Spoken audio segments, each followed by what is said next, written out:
Hello friends, एक बार फिर आप सबका स्वागत है मेरे यूट्यूब चैनल शिक्षा डिजिटल स्टूडियो पर। आज के वीडियो में हम बात करने वाले हैं प्राचीन भारतीय इतिहास के अंतर्गत हड़प्पा सभ्यता की। इससे पहले के वीडियोस में हम पाषाण काल को पढ़ चुके हैं। आज के वीडियो से हम हड़प्पा सभ्यता की शुरुआत कर रहे हैं। तो चलिए शुरू करते हैं। लेकिन वीडियो में आगे बढ़ने से पहले अगर अभी तक आपने मेरे चैनल को सब्सक्राइब नहीं किया है तो इसे सब्सक्राइब करें, शेयर करें तथा बेल आइकन प्रेस करना बिल्कुल न भूलें, जिससे आपको मेरे आगे आने वाले सभी वीडियोस की नोटिफिकेशन प्राप्त हो सके। तो चलिए अब शुरू करते हैं आज का वीडियो। हड़प्पा सभ्यता। हड़प्पा सभ्यता के जो टीले थे या हड़प्पा सभ्यता की जो खोज थी या उसके बारे में सर्वप्रथम जो बताने वाला व्यक्ति था वो चार्ल्स मैसन था, जिसने 1826 ईस्वी में सब लोगों का ध्यान इसकी ओर आकर्षित किया। 1856 ईस्वी में क्या हुआ, जॉन ब्रेटन और विलियम ब्रेटन ने हड़प्पा के टीलों से प्राप्त जो ईंटें थी उनका प्रयोग लाहौर से कराची तक रेलवे लाइन बिछाने में किया। हड़प्पा सभ्यता का पता कैसे चला? 1856 में जब अंग्रेजों के द्वारा लाहौर से कराची तक रेलवे लाइन बिछाई जा रही थी तो उस टाइम पे जॉन ब्रेटन और विलियम ब्रेटन ने पास पड़ी ईंटों का उपयोग रेलवे लाइन बिछाने में किया। बाद में पता चला कि जो ईंटें हैं वो किसी पुरानी सभ्यता की हैं। तो इस तरह से हड़प्पा सभ्यता प्रकाश में आई। 1853 ईस्वी और 1856 ईस्वी में अलेक्जेंडर कनिंघम ने हड़प्पा के टीलों का सर्वे किया था। इस सभ्यता के लिए तीन नामों यानी कि सिंधु सभ्यता, सिंधु घाटी की सभ्यता और हड़प्पा सभ्यता तीनों का ही प्रयोग होता है। इसका जो उत्खनन था, इस सभ्यता का उत्खनन सर्वप्रथम राय बहादुर दयाराम साहनी के द्वारा हड़प्पा नामक स्थान पर 1921 में किया गया। और क्योंकि इसमें पहले खोदा गया या पहले उत्खनन किया हुआ जो स्थान था वो हड़प्पा था, इसलिए सभ्यता का नाम उसके नाम पर हड़प्पा सभ्यता भी पड़ गया। इसके बाद जॉन मार्शल ने 1924 ईस्वी में इलिस्ट्रेटेड लंदन न्यूज में प्रकाशित अपने लेख में इसे सिंधु सभ्यता कहा। तब से इसका नाम सिंधु सभ्यता पड़ गया। जॉन मार्शल की जो पुस्तक है उसका नाम है Mohenjodaro and the Indus civilisation. उसके बाद गार्डन चाइल्ड है। गार्डन चाइल्ड ने सिंधु सभ्यता को प्रथम नगरीय क्रांति कहा और इनकी जो पुस्तक का नाम है वो है द अर्बन रेवोल्यूशन।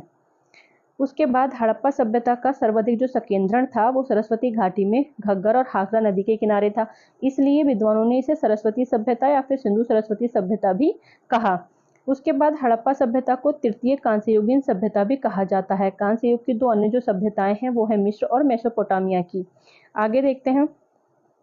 सिंधु सभ्यता के जो खोजे गए स्थल हैं उनमें 917 स्थान भारत में हैं, 481 स्थान पाकिस्तान में और 2 स्थान अफगानिस्तान में हैं। भारत में जो सर्वाधिक स्थान हैं वो गुजरात में हैं।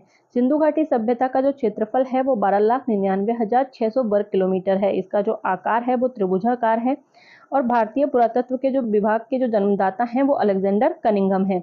इसके अलावा भारतीय पुरातत्व विभाग की जो स्थापना हुई वो लॉर्ड कैनिंग के समय पर हुई थी। अब इसके नाम की बात कर लेते हैं। तो जो हड़प्पा सभ्यता के नाम है वो हड़प्पा सभ्यता, सिंधु सभ्यता, सिंधु सरस्वती सभ्यता, कांस्य युगीन सभ्यता और प्रथम नगरीय क्रांति सभी हैं। आज़ादी तक जो खोज हुई थी वो सिर्फ 40 बस्तियों की हुई थी। आज़ादी के बाद से अब तक 1400 बस्तियां खोजी जा चुकी हैं और जिनमें लगभग 1100 बस्तियां जो हैं वो सिंधु गंगा के मैदान में है। और सिंधु गंगा के मैदान में होने के कारण ही इस सभ्यता को सिंधु घाटी की यानी कि जो सिंधु और गंगा की घाटी है तो सिंधु घाटी की सभ्यता इसे कहा गया। आगे देखते हैं। जो इसका काल निर्धारण है कि ये सभ्यता का जो काल है वो कब से कब तक है। तो अगर रेडियो कार्बन विधि की बात करें तो ये 3500 बीसी से लेकर 1300 बीसी तक है। उसके बाद मार्टिमर व्हीलर की बात करें तो ये 2500 से 1500 बीसी बताते हैं। डीपी अग्रवाल के अनुसार ये 2350 बीसी से 1750 बीसी तक है। जॉन मार्शल के अनुसार ये 3250 बीसी से 2750 बीसी तक है और मैके के अनुसार ये 2800 बीसी से 2500 बीसी तक है। इसलिए लोगों ने अपने अलग अलग इसका काल निर्धारण किया है। आगे देखते हैं। सिंधु सभ्यता के या सिंधु क्षेत्र में जो आने वाली प्रथम प्रजाति थी वो प्रोटो ऑस्ट्रेलियाइड थी। इसके अलावा सिंधु सभ्यता के जो निर्माता प्रजाति थी जिसने सभ्यता का निर्माण किया वो भूमध्य सागरीय प्रजाति थी। अन्य जो प्रजातियां थी वो मंगोलाइड या फिर अल्पाइन थी यहाँ पर। और इसके उद्भव के मत हैं कि इसका उद्भव कैसे हुआ। तो उद्भव के इसके दो मत हैं, एक है विदेशी उद्भव का मत और दूसरा है स्वदेशी उद्भव का मत। पहले विदेशी उद्भव के मत को देखते हैं कि विदेशी सभ्यताओं से इसके उद्भव को कौन कौन मानता है। तो D D Kosambi, Kramer, Marshall, Wheeler और गार्डन चाइल्ड ये मानते हैं कि जो इस सभ्यता का उदय है वो विदेशी सभ्यताओं से हुआ है। इसके अलावा कुछ ऐसे भी इतिहासकार हैं जो इसका उद्भव स्वदेशी सभ्यताओं से मानते हैं, जैसे fair service, Amalanand Ghosh, alpine दंपति, आर एस राव और डीपी अग्रवाल। आगे देखते हैं। अन्य सभ्यताओं से जो इसके उद्भव के मत हैं, तो कौन कौन सी सभ्यताओं से इसके उद्भव माना गया है, तो क्रेमर के अनुसार इसका जो उदय है वो सुमेरियन सभ्यता से हुआ है। आगे देखते हैं, गार्डन चाइल्ड की बात करें तो इनके अनुसार जो इस सभ्यता का उदय है वो मेसोपोटामिया सभ्यता से हुआ है, और जो एग्जिट हंकालियां हैं उनके अनुसार भी इसका जो उद्भव है वो मेसोपोटामिया से ही हुआ है। इसके अलावा अमलानंद घोष और डीपी अग्रवाल दोनों का ही मानना है कि सोती संस्कृति जो थी, सोती उसका ही विकसित रूप ये है। और जो फेयर सर्विस है, फेयर सर्विस के अनुसार जो बलूचिस्तान की नाल, कुल्ली, राना गुंडई और सिंध की आमरी और कोटदीजी जो सभ्यताएं थी उनसे इसका उदय हुआ है। आगे देखते हैं, सोती संस्कृति का जो विचार है वो सबसे ज्यादा मान्य है, क्योंकि इनमें कुछ समानताएं पाई गई हैं, जैसे मृदभांडों पर एक समान पीपल के पत्तों का चित्रण, वो सोती संस्कृति से भी मिलता है और हड़प्पा सभ्यता से भी मिलता है। इसके अलावा रस्सी के निशान और छल्लेदार गोले वाले बर्तन, ये दोनों ही सभ्यताओं से मिले हैं। उसके बाद अगर इसके विस्तार की बात करें तो इसका विस्तार 3 देशों में यानी कि भारत, अफगानिस्तान और पाकिस्तान में है।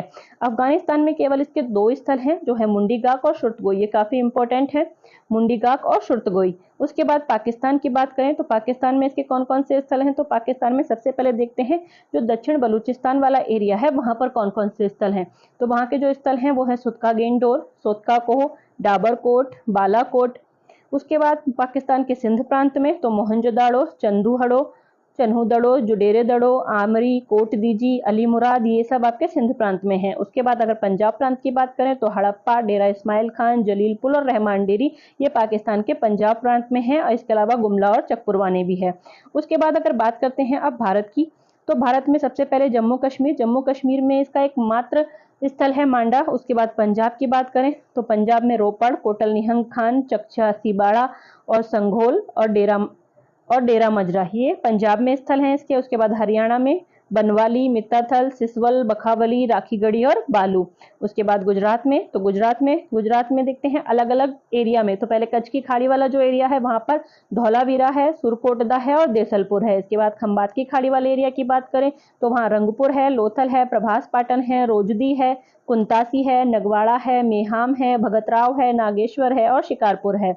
उसके बाद बात करते हैं राजस्थान की। राजस्थान में जो इसके स्थल हैं वो है कालीबंगा, बालाथल, तरखानवाला डेरा। उसके बाद उत्तर प्रदेश में आलमगीरपुर, हुलास, मांडी और सनौली तथा बड़गांव। आगे महाराष्ट्र है, महाराष्ट्र में भी इसका इकलौता स्थान है जो कि है दैमाबाद या फिर दायमाबाद। उसके बाद देखें हड़प्पा सभ्यता का भारतीय सीमा में सर्वाधिक उत्तरी पूरा स्थल मांडा, जम्मू कश्मीर, चिनाब नदी के दाएं तट पर। मतलब इसके उत्तरी, दक्षिणी और पश्चिमी और पूर्वी छोर की बात करें तो जो इसका सबसे उत्तरी स्थल है वो है मांडा, जो कि जम्मू कश्मीर में है और चिनाब नदी के दाएं तट पर है। इसके बाद अगर दक्षिणी छोर की बात करें तो ये दैमाबाद, अहमदनगर महाराष्ट्र का है। उसके बाद अगर सर्वाधिक पश्चिमी पूरा स्थल की बात करें तो ये सुतका गेंडोर, बलूचिस्तान, पाकिस्तान में है। क्योंकि पहले पाकिस्तान भारत का ही हिस्सा था, इसलिए ये मतलब भारत के अंदर ही उस टाइम पे काउंट किया गया। उसके बाद अगर पूर्वी स्थल की बात करें तो ये आलमगीरपुर उत्तर प्रदेश है। आगे देखते हैं इस सभ्यता का जो विस्तार है, यानी कि उत्तर से दक्षिण और पूर्व से पश्चिम जो विस्तार है वो है, उत्तर से दक्षिण विस्तार की बात करें तो ये 1400 किलोमीटर है और पूर्व से पश्चिम विस्तार की बात करें तो ये 1600 किलोमीटर है। उसके बाद सिंधु सभ्यता के कुछ बंदरगाह नगर हैं, आपने आज तक लोथल पढ़ा होगा, लोथल के अलावा लोथल, रंगपुर, सुरकोटदा, प्रभास पाटन, कुंतासी, अल्लाहदीनो, बालाकोट, सुतका गेंडोर और भगतराव और मेघम, ये सब इसके बंदरगाह नगर थे। उसके बाद सिंधु सभ्यता का विकास, तो हड़प्पा सभ्यता के विकास के 3 क्रमिक चरण थे, यानी कि इस सभ्यता का विकास हुआ कैसा, क्योंकि ये नगरीय सभ्यता थी तो उस टाइम पे मतलब नगर के रूप में ये कैसे विकसित हुई, तो इसके सभ्यता के जो विकास के 3 क्रमिक चरण मिलते हैं। सबसे पहले है प्राक हड़प्पा स्तर, यानी कि जब ये अपने शुरुआती दौर में थी तो उसमें मुंडीगाक, देह मोरासी, घुंडई नाल, किले गुले मोहम्मद, दम्ब सादात, प्रियानो घुंडई, अंजीरा, सियादम्ब, नंदारा, कुल्ली, मेही, पिराग दम्ब, मेहरगढ़, आमरी, कोटदीजी और सरायखोला, ये इसके प्राक हड़प्पा स्थल हैं। इसमें से जो इम्पोर्टेंट हैं वो मुंडीगाक है, किले गुल मोहम्मद है, इसके बाद आपका कुल्ली है, इसके अलावा मेहरगढ़ है, आमरी है, कोटदीजी है, ये इंपॉर्टेंट स्थल हैं। उसके बाद देखते हैं हड़प्पा कालीन, तो हड़प्पा कालीन जो स्थल है अभी हमने जो पूर्व में वर्णित किए अफगानिस्तान, पाकिस्तान और भारत में, वो इसके हड़प्पा कालीन स्थल हैं। उसके बाद बात करते हैं हड़प्पा उत्तर की, यानी कि जब हड़प्पा का विनाश हो गया तो उसके बाद जो स्थल बचे इसके, तो उसमें रोजदी और रंगपुर है। इसके अलावा जो तीनों काल के स्थल है, यानी कि तीनों ही काल में मिलते हैं, हड़प्पा पूर्व भी, हड़प्पा कालीन भी और हड़प्पोत्तर भी, तो उसमें आपका सुरकोटदा, धौलावीरा, राखीगढ़ी और मांडा है। उसके बाद बात करते हैं प्रारंभिक हड़प्पा यानी कि प्राक हड़प्पा काल की। तो ये 3200 ईसा से 2600 ईसा पूर्व का माना जाता है, जब ये जो सभ्यता थी अपने बिल्कुल शुरुआती स्तर पर थी। उसके बाद परिपक्व हड़प्पा का जो काल है वो 2600 से 1900 ईसा पूर्व का माना जाता है। उसके बाद है उत्तर परवर्ती यानी कि जब हड़प्पा अपने विनाश के क्रम में थी, तो ये 1900 से लेकर 1300 ईसा पूर्व माना जाता है। अब प्राक हड़प्पा की कुछ विशेषताएं देख लेते हैं। तो प्राक हड़प्पा की जो विशेषताएं हैं, प्राक हड़प्पा बस्तियां नवपाषाण युग तथा परिपक्व हड़प्पा सभ्यता के बीच के संक्रमण का प्रतिनिधित्व करती है, यानी कि नवपाषाण युग खत्म हो रहा था तथा जो हड़प्पा था वो धीरे धीरे बढ़ रहा था। तो ये प्राक हड़प्पा की जो सभ्यताएं हैं ये उस युग को डिनोट करती हैं। उसके बाद एमआर जो मुगल हैं उन्होंने प्राक हड़प्पा या प्रारंभिक हड़प्पा इसको नाम दिया था। उसके बाद मेहरगढ़ से प्रस्तर युग से हड़प्पा संस्कृति तक के निरंतर वास और सांस्कृतिक विकास का प्रमाण मिलता है। मतलब मेहरगढ़ एक ऐसा स्थल है जहां से पाषाण युग से लेकर हड़प्पा संस्कृति का निरंतर वास यानी कि कंटिन्यू यहाँ पर वास मिलता है, कंटिन्यू यहाँ का सांस्कृतिक विकास हुआ है। कभी भी ये अपने मतलब समाप्ति की अवस्था में नहीं गया, हर युग के यहाँ से प्रमाण मिलते हैं। उसके बाद है मेहरगढ़। मेहरगढ़ प्राक हड़प्पा का सबसे प्राचीन स्थल है। उसके बाद बात करते हैं हड़प्पा संस्कृति की सबसे प्राचीनतम स्त्री मृणमूर्ति मेहरगढ़ से ही मिली है। उसके बाद आगे देखते हैं, एक कब्र से सिर रहित स्त्री की आकृति से युक्त ताम्र दर्पण मिला है। इसके अलावा नौशारों और मेहरगढ़ से स्त्री की मृण मूर्तियां मिली हैं जिनकी मांग में सिंदूर है। उसके बाद नाल जो स्थल है वहां से गरुड़ की आकृति मिली है जो अपने पंजे में सर्प को दबाए हुए है, ये इंपॉर्टेंट पॉइंट है।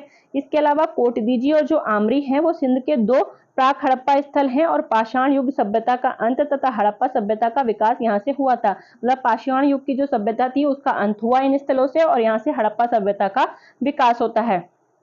आगे देखते हैं, आमरी में जो हड़प्पा सभ्यता के शुरू होने से पहले ही अपनी बस्तियों की किलेबंदी हो गई थी। आप देखते हैं कि हड़प्पा सभ्यता में किलेबंदी की शुरुआत हुई थी, लेकिन आमरी ऐसा स्थल है जहां पर हड़प्पा सभ्यता से पहले ही बस्तियों की किलेबंदी हो गई थी। इसके अलावा जो कोटदीजी है, कोटदीजी से सामुदायिक अग्नि के स्थल मिले हैं। कोटदीजी का अंत दो भयंकर अग्निकांडों से हुआ था, ऐसा प्रमाण मिलता है कि जो उसका अंत था वो अग्निकांडों की वजह से ही हुआ था।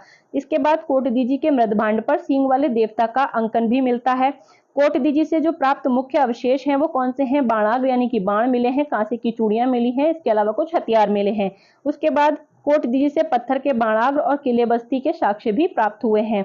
उसके बाद आमरी का उत्खनन है। तो आमरी का उत्खनन एनजी मजूमदार ने किया था और यहाँ बारहसिंगा का साक्ष्य तथा गैंडे की हड्डियां भी मिली हैं। इसके बाद जो कालीबंगा है, सबसे इंपॉर्टेंट पॉइंट है कि कालीबंगा में क्या जुते हुए खेतों का साक्ष्य मिला है और जौ की खेती के साक्ष्य भी यहाँ से मिलते हैं। इसके अलावा दुर्गीकरण और भूकंप के साक्ष्य प्राक हड़प्पा काल के ही हैं, यानी कि कालीबंगा में जो जुते हुए खेत के साक्ष्य हैं, जौ की खेती के साक्ष्य हैं, इसके अलावा दुर्गीकरण और जो भूकंप के साक्ष्य हैं वो प्राक हड़प्पा काल के ही हैं। इसके अलावा जो प्राक हड़प्पा में ईंटों का अनुपात था जिनसे वो लोग मकान वगैरह बनाते थे वो 3:2:1 था। तो इस तरह हमने इस वीडियो में देखा था कि हड़प्पा सभ्यता की खोज किसने की और कैसे यहाँ की खोज हुई और कौन कौन से स्थल इसके अंतर्गत आते हैं और उसका उद्भव कैसे हुआ। अगर आप ऐसे ही डिटेल में मेरे साथ हिस्ट्री पढ़ना चाहते हैं तो बने रहिए मेरे साथ। Thank you for watching.